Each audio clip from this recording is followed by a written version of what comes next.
네, 민주통합당 장하나 의원입니다. 정말 뭐 안타깝게도 오늘 계속 지적되는 바이지만 그 박문진이 지금 노조와의 사전 합의를 일방적으로 파기를 하고 지난 10월 23일 김무성 박근혜 후보 선대본부장과 하금열 청와대 실장이 김재철을 스테이시켜라라는 이런 외압 이 한마디로 어떤 김재철 사장이 사실은 누구도 예상 못했는데 유임을 하게 됐습니다. 제가 정영화 위원장님께 묻고 싶은 게 있는데요. 그래서 합의 내용이 파기됐기 때문에 MBC 노조는 다시 재파업에 돌입할 어떤 이런 예정이 있으십니까? 지금 결의해 놓은 상태입니다. 지금 뭐 그전에도 장기 파업이 있었고 사실은 더 파업한다면 많은 언론 노동자가 사실 개인적으로도 삶이 가정이 상당히 피폐해질 이런 위험에 처해 있는데요. 물론 아직 결의 중이고 논의 중이시라고 하더라도 이건 역시도 공정방송을 사수하기 위한 이런 목적으로 논의되고 있는 게 맞습니까? 예, 맞고요. 예, 해결되지 않은 MBC 사태에 대해서 저희가 알릴 수 있는 방법은 저희가 저항할 수 있는 방법은 파업밖에 없는 것 같습니다. 어떤 노동자 개인적인 특히 경제적인 또 심리적인 이런 고통에도 불구하고 공정방송을 지키려는 지금 MBC 노조원들의 어떤 심정에 대해서 간단하게 좀 여기 있는 분들에게 얘기를 좀 해주십시오. 170일을 파업을 한다는 게요. 파업이라는 게 노동자한테는 맨 마지막 수단인데 그냥 할 수 있는 게 아닙니다. 자해하면서 하는 겁니다. 무려 170일간을 자해를 했는데 사태가 해결되지 않아서 다시 파업을 한다. 결코 즐겁게 나설 수 있는 길이 아니고요. 쉽게 나설 수 있는 길도 아닙니다. 불법 파업이다, 정치 파업이다.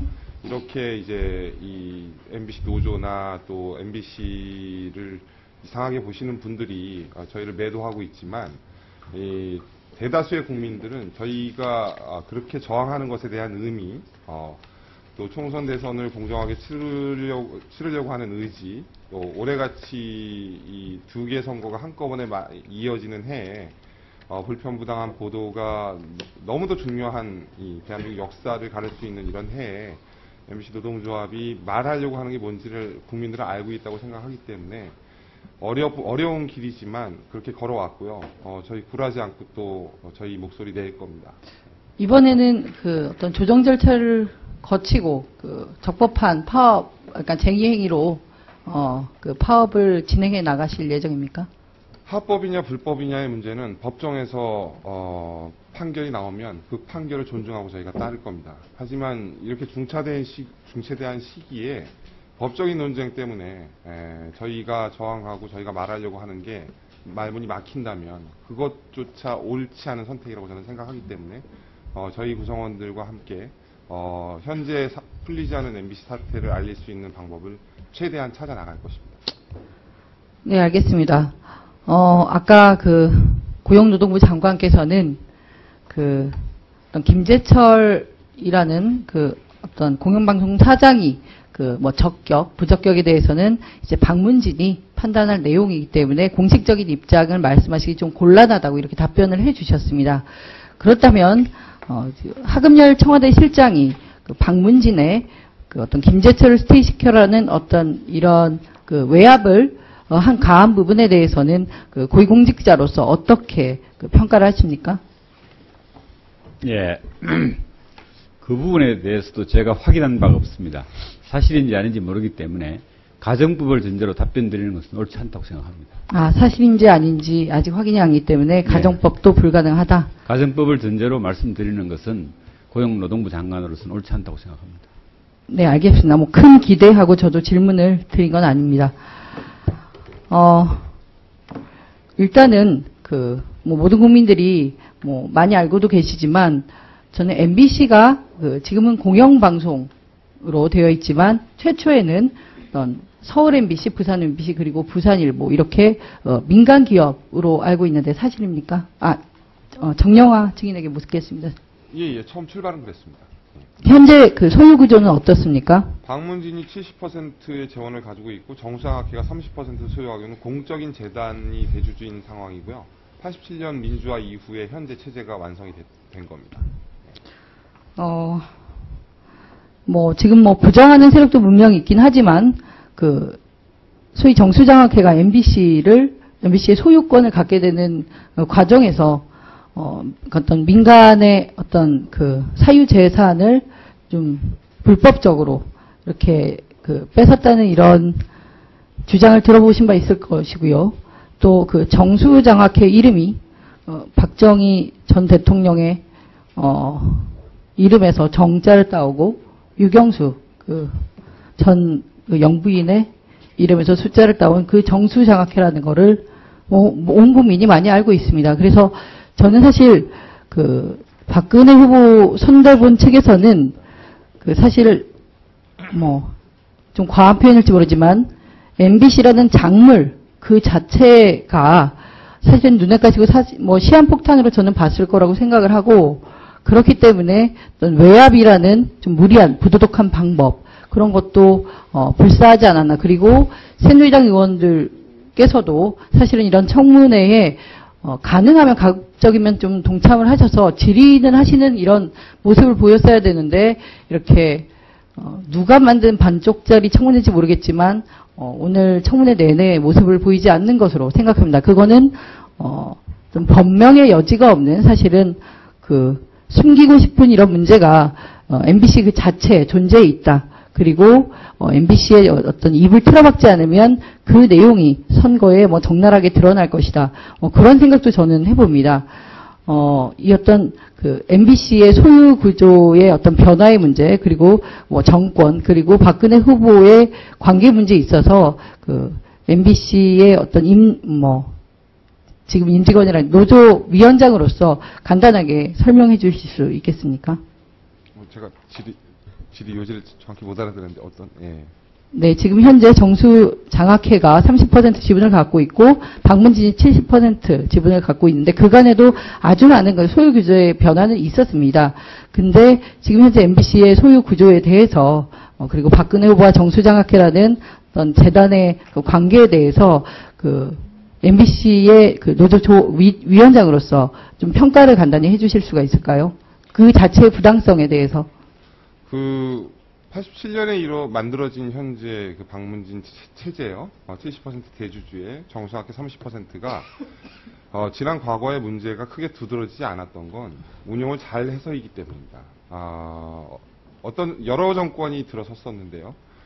현 정권처럼 MBC를 직접적으로 장악하려는 어떤 시도나 의도 이런 게 상대적으로 적었기 때문에 물론 완벽한 제도는 아니지만 공적인 재단으로서 역할을 했고요. 또 MBC가 공영방송으로 더 거듭날 수 있는 시간이 됐었습니다. 근데 현 정권에서 그게 여지없이 무너졌고요.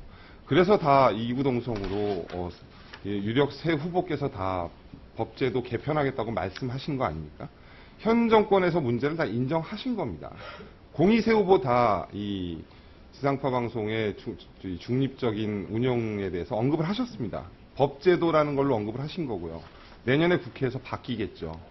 그게 바뀌면서 현 정권에서 보인 여러 가지 맹점들, 특히 언론 자유, 언론 독립의 문제는 집권자의 의지 문제가 저는 99%라고 보는데 그런 이상한 의도에 이 정치적인 중립적인 지역에서 이 한쪽으로 편향되지 않을 수 있게 법제도가 보완되는 건 기본이고요. 현재 노정된 문제에 대해서도 명확히 해결되는 게 당연한 겁니다. 문제가 있다고 인정을 하셨기 때문에, 그래서 법제도를 바꾼다고 말씀하신 거기 때문에, 그럼 현재 노정된 문제들은 해결 안 하고 법제도만 바꾸면 해결된다. 이거는 논리가 맞지 않지 않습니까? 네, 맞습니다.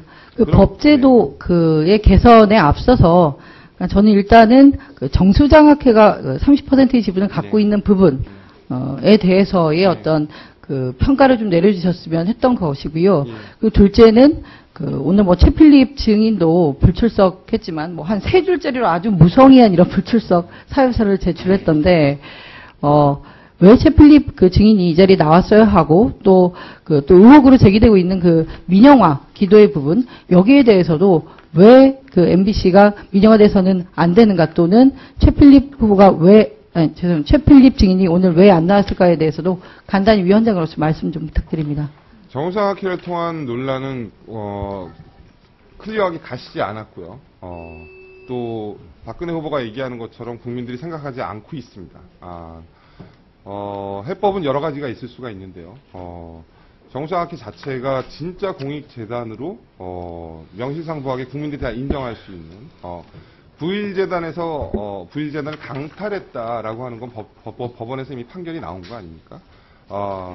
그 강탈을 어떻게 이제 원소유주에게 돌릴 거냐 이런 거보다는 일단 급한 건 정수재단이 국민들이 다 인정할 수 있는 공익재단화 됐을 때 이사장 선임이나 또 다른 이사진 구성이나 이런 것들이 완비가 된다면 방문진 또한 마찬가지입니다. 현재 6대3 구도로 여권 6, 야권 3 이런 게 아니라 방문진을 그대로 놓고라도 균형 있게 4대4가 된다든지 뭐 여러 가지 이 한쪽으로 편향되지 않았다라는 식의 근본적인 처방이 있어야 제도가 완비됐다고 얘기할 수 있는 거고요. 그렇게 빠른 시간 내에 국회에서 입법이 이루어져야 된다. 또 재단의 환수도 별도로 이루어져야 된다. 저는 그렇게 생각합니다. 예, 그럼 아까 질문이 좀 길었는데요. 다시 한번 그 질문의 일부를 드려보겠습니다. 지금 그 MBC를 민영화하려는 기도가 있다 이런 의혹이 있습니다. 현재 그 공영방송의 역할을 특히 현 정권에 와서 못하고 있고 그럼 공정방송을 보장하지 않고 있기 때문에 법제도를 바꾼다고 말하지만 이면에서 민영화를 기도한다는 건 어떻게 보십니까? 민영화는 절대 MBC를 위해서 대한민국을 위해서 공영방송 체제를 위해서 바람직한 방향이 아니고요. 해법이 나올 수가 없습니다. 현재 공영 체제를 어떻게 더 이 현 정권에서 언론 장악이 있었던 부분을 부작용을 어떻게 더 보완해줘야 되느냐를 논의해야 되는데 정치 권력으로부터 독립하기 위해서는 소유주가 있어야 된다 이런 식의 논리가 민영화거든요. 자본 권력으로부터 그럼 사형화된 이 방송은 정치 권력으로부터 독립을 위해서 필요한 거냐 전혀 맞는 얘기가 아니고요. 보다 더 공적인 재단으로 탄탄하게 될 수 있으려면 MBC 민영화는 해법이 아닙니다. 방법이 아니고요. 네, 마무리하겠습니다. 네. 네. 그렇다면 박근혜 후보 캠프에서도 그 법제도의 어떤 개선을 통한 그 공영방송의 위상을 다시 이렇게 정립하는 부분을 얘기하고 있지만 지금 그 박근혜 캠프의 선대본부장이 김재철 스테이시켜라, 그 부적격한 사장을 스테이시켜라는 이런 그 외압을 했다는 그 정황들이 다 드러나고 있는데 그렇다면 그 박근혜 후보의 정책의 진정성을 믿을 수 있겠습니까? 공약과 행동이 정반대로 일어나는 현상이라고 보고요. 약속한 것과 행동이 정반대로 일어나는 거기 때문에 저희 국민들이 그 부분은 각자가 판단하실 거라고 생각을 합니다.